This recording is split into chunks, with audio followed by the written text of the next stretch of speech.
Hey, this is Brian from BrianWright732.com, and I want to share a topic that came up yesterday that comes up quite often. I was talking to a friend of mine who has another business, and he was talking about how he's starting to wake up to the reality of the internet and social media. He's a lawyer, and most of his stuff comes from word of mouth.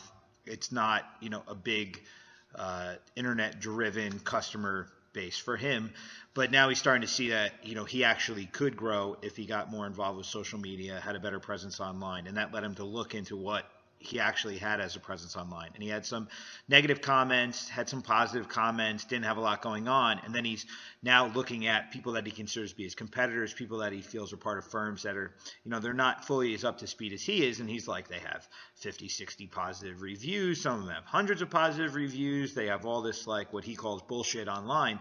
And I was like, dude, do you understand that bullshit online is actually the real shit that your potential customers are looking at? And he was like, that's just crap. I really feel that people are not going to fall for that. They're going to see negative comments and realize that that's people that are, just cranky, and it's not really real critiques. And most of the positive stuff, it's like friends and family helping somebody out. And I was like, yo, hold on, time out. You got to stop acting like everyone has the same opinion about things as you do, because the reality of it is that the majority of people out there have been trained to look at things a certain way. And the way that we've been brought up with pre-internet days of trusting what we see on television, being driven by commercials, being driven by, the things the pundits say on the news networks and whatnot. We've been conditioned that if we see something in a digital format, if we see it online, if we see it on TV, if we hear it on the radio, it's not that we say it must be true, but it speaks of a more sense of truth to us than if word of mouth in a lot of cases. It's the entertainment mentality that we've been brought up with, that you see somebody on television, you assume that they're wealthy. You see someone in a movie, you assume that they have that they're wealthy. So we assume a lot of things based on the fact that we can see people and find people in different areas. And that crosses over to our mentality. When we go online and you go on Google and you search somebody and they have 50 positive reviews and all this commentary, it resonates with us as media culture babies. We do take that as serious.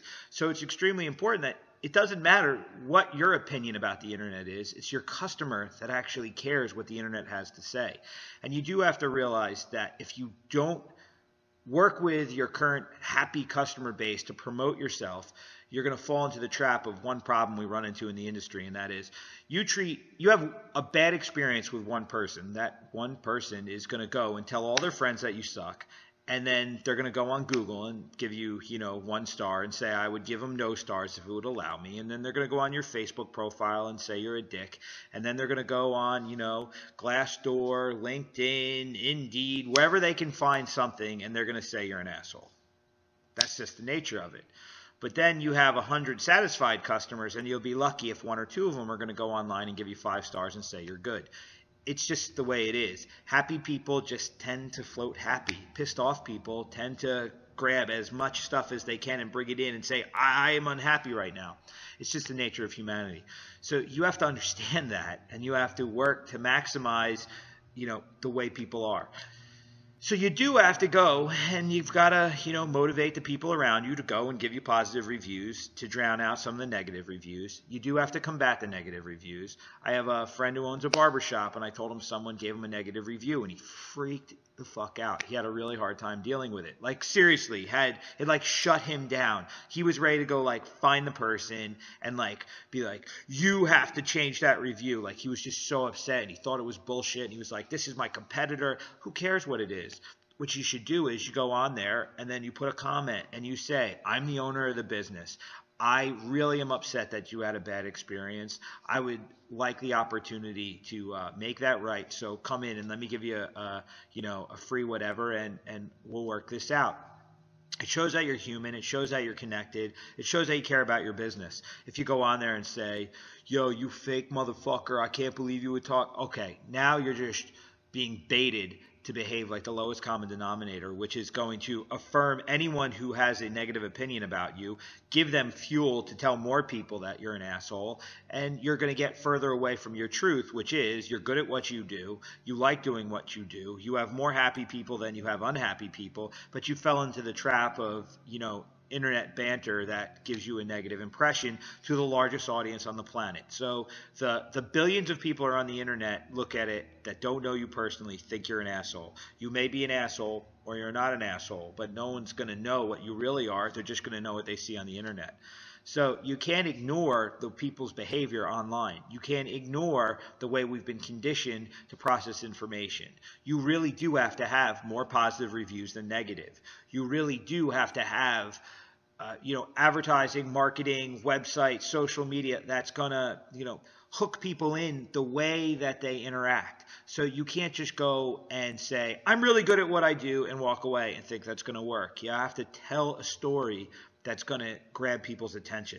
You have to use imagery that's going to make you stand out. I was saying to my buddy yesterday, I was like, if you show a picture standing over someone's shoulder, looking at a document on a desk, like every other lawyer, accounting, technical firm out there, how is that going to make someone stop as they're scrolling through their phone? Because again, it's like 80% of all websites are viewed on people's phones now. It's crazy. So how are you going to catch their attention? Do you want to be the pink elephant floating in the sky, or do you want to be the serious professional guy looking over a shoulder or signing a document? You got to be the pink elephant to grab them. So you've got to find out what's going to be the sensational headline, the clickbait headline, the image that's going to make them go, wait a minute.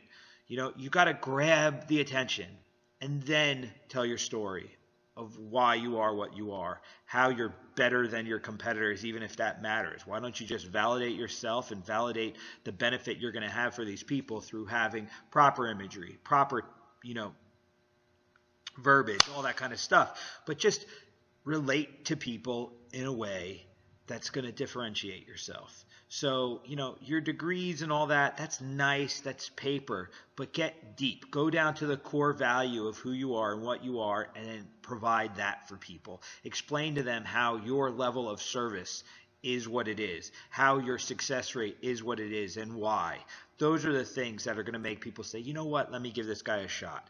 Everyone, goes... There's all these marketing scam artists out there that are making money by making people think that they're going to, have the magic pill, the magic whatever that's going to make everything so much easier. You don't have to work 9 to 5, work 1 hour a day. You'll be a billionaire in 6 months, whatever, all that kind of nonsense. This is what you're competing with.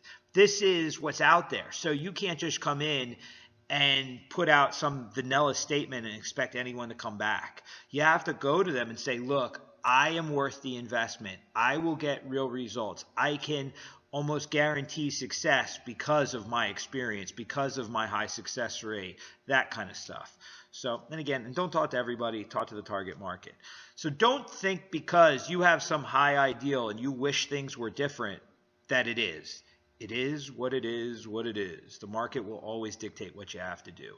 So you have to use the media culture mentality that we have, the entertainment-driven mentality that we have, and you have to have a hook. Then you have to give people information, and then you have to use that to pull them in so that you can, secure their trust to show them that you're going to get success for them in a tried and true, better, whatever. And it doesn't matter if you're a lawyer, if you're a barber, if you're a fitness owner, whatever, you have to play the game. You have to get people's attention. And remember, they're flipping through their phone. So you better be the pink elephant in the sky instead of the vanilla, bland, just like everybody else, white noise marketing that most of us tend to do. So that's my message. It's not going to be any different, folks. Doesn't matter who you are, what you are, where you are. We're all dealing with the same reality of the internet age. The internet is the new television. The internet is the new entertainment. The internet is the new significant factor in everyone's opinions about everything. So that's the deal. Conform to what the market wants to get their attention, and then change the market with your authenticity. See you later.